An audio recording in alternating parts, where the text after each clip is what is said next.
Alors, c'est parti. Alors aujourd'hui, je vais me mettre ici. Tac, vu qu'on va parler de boutons flottants qui se trouvent juste là.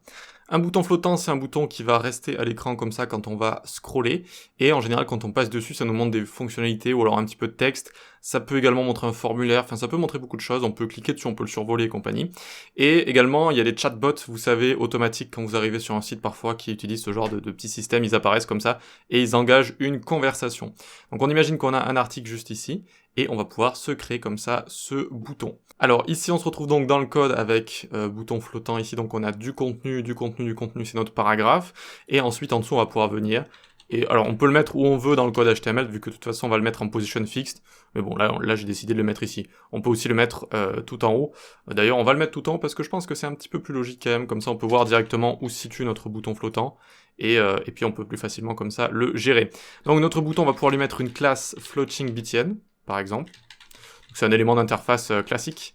À l'intérieur, on va avoir une image signe de question.svg. Maintenant, quand vous prenez les images depuis FlatIcons, ils vous mettent les noms en français. C'est pour ça qu'il y a écrit signe de question. Ensuite, ici, on peut mettre point d'interrogation dans le alt. Et puis en dessous, on mettra le texte qu'on a envie de faire apparaître. Donc, lorem 25, j'imagine que j'avais mis un truc comme ça. Et la classe ici, j'avais mis tooltip. Tooltip, parfait. On peut ouvrir notre bouton avec le live server, et on voit qu'on a un gros bouton juste ici, très bien, mais pour l'instant il n'est pas stylisé, donc on va pouvoir venir juste là, et le styliser. Donc je vous ai laissé tout le CSS, voilà, on va pas le réécrire ensemble, on va juste écrire la partie de bouton flottant, donc on peut venir ici et faire floating btn. La première chose et la plus importante, c'est position fixed, on a envie que ça reste à l'écran quand on scrolle. Parfois, on a des boutons flottants en position absolute aussi, si vous avez par exemple un écran qui est fixe, où on peut pas scroller, mais en général, c'est quand même position fixed comme ça. Ensuite, on le place, donc ça c'est très facile, on le place à 50 pixels du bottom et right 50 pixels également. On lui donne une largeur et une hauteur, par exemple ici 75 pixels, c'est quelque chose d'assez banal comme ça. On enlève border none vu qu'on est sur un bouton, cursor pointer pour qu'on puisse montrer qu'on peut cliquer dessus. Border radius 50% pour le transformer en rond. Alors, juste, j'y vois mal avec mon micro. On va le mettre ici. Voilà. Border radius, ensuite BG linear gradient, donc un dégradé linéaire. Là, je me suis pas embêté. 45 degrés pour l'inclinaison. Et puis purple violet, qui sont deux sortes de dégradés de violet comme ça. Ensuite, on va pouvoir mettre display flex juste là, justify content center, align items center. Et c'est bon, on va juste s'occuper de l'image et on va voir que déjà, on aura notre bouton qui ressemblera à quelque chose. Une width de 35 et une hauteur de 35 pour l'image. Et déjà là, ça va être un petit peu mieux, donc on peut venir ici. On a notre bouton qui est juste là, mais il y a encore le texte ici qui est visible. Donc on a notre point d'interrogation qui est là, mais les deux éléments sont là en fait. D'accord? Donc à la limite, ce qu'on pourrait faire juste là, c'est... il est où le texte? Si on le met en commentaire, CTRL-C, tac, donc CTRL plus K plus C, eh bien on voit qu'on a bien notre point d'interrogation qui est juste là, voilà, ça fonctionne, c'est très bien, c'est flottant avec notre position fixed, parfait. Maintenant, on peut, lorsqu'on clique dessus en JavaScript, afficher des choses, etc., c'est vrai, on peut mettre un décompte avec cet intervalle pour le faire apparaître et compagnie, mais là, je me suis dit que juste avec du CSS, déjà, on pouvait faire apparaître une sorte de tooltip d'aide, comme ça. Donc on va juste là, décommenter CTRL-KU, donc CTRL plus K plus C, ça commente, CTRL plus K plus U, ça décommente. Il existe pas mal de petites raccourcis, bizarrement pour le faire. Je sais qu'il y a aussi CTRL 2 points. CTRL 2 points comme ça qui peut faire la même chose. Voilà. Donc prenez celui que vous préférez. Ensuite, on peut venir ici faire floating_btn.tooltip. Donc le texte, on va le mettre en position absolute qui est à l'intérieur. Un background FFF, donc blanc. Ensuite, un padding de 10 pixels pour faire respirer tout ça.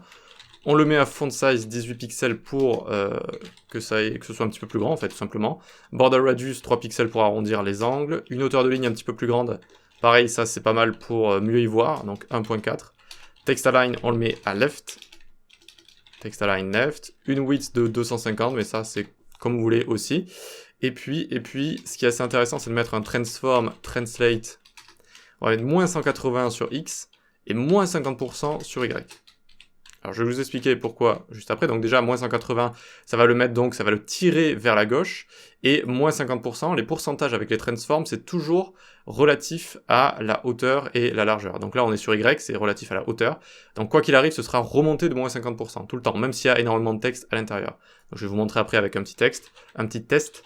on va juste utiliser box shadow 0 sur X, 2 pixels sur Y, 15 pixels de flou, RGBA 000, donc couleur noire avec une opacité de 0,2.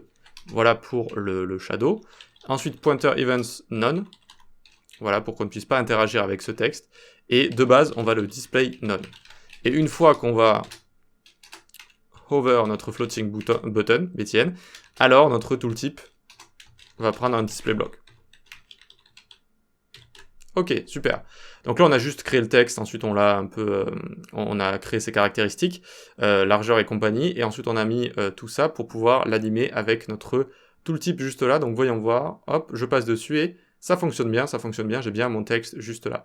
Donc ce qui est intéressant ici, c'est que la ligne du bas, elle sera toujours bien à cette place-là. Regardez, je vais essayer de changer le texte à l'intérieur, et vu qu'on a mis ici moins 50% sur Y, de sa hauteur, bien, même si ici je rajoute, imaginons plein de choses, je rajoute encore 25, histoire de pas faire un truc trop moche non plus.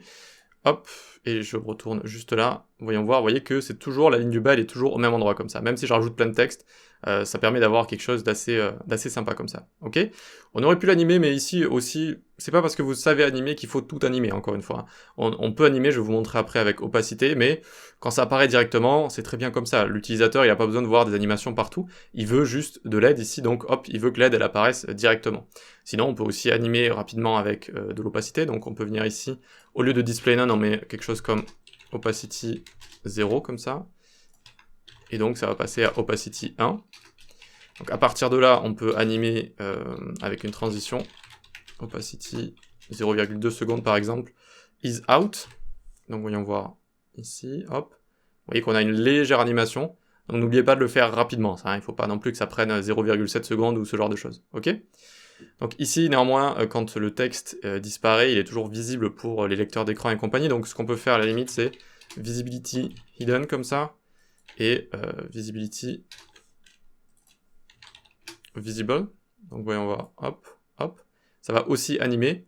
Alors je crois que c'est instantané là, si je dis pas de bêtises. Je crois que c'est instantané. Voyons voir, 0,8 pour test. Non, c'est pas instantané, ça fonctionne bien, Je me suis dit qu'il allait falloir faire quelque chose avec le visibility hidden, mais non. Donc très bien, quand on a ici une animation avec opacité, ça reste visible pour les lecteurs d'écran si on a opacité 0, c'est tout le temps là, dans le DOM, et ça peut être visible pour des lecteurs d'écran. Donc normalement quand c'est caché, c'est que c'est invisible pour nos yeux, et également pour des gens qui utilisent des lecteurs d'écran. Donc n'hésitez pas à jouer également avec visibility comme ça, ok ? Parfait, bien voilà comment on fait un bouton flottant, directement. D'abord on le met en position fixed, on le place, et ensuite à l'intérieur on fait ce qu'on veut, on peut mettre soit du texte, de l'aide, soit d'autres boutons pour effectuer des choses sur le site ou sur l'application web, soit un chatbot qui va parler, voilà, ce genre de choses. J'espère que ça vous a plu, rendez-vous sur le Discord si vous voulez discuter développement web, il y a également la newsletter si vous voulez recevoir des news sur le développement web également, et vous pouvez suivre mes cours sur les plateformes d'e-learning. Allez, on se dit à la prochaine.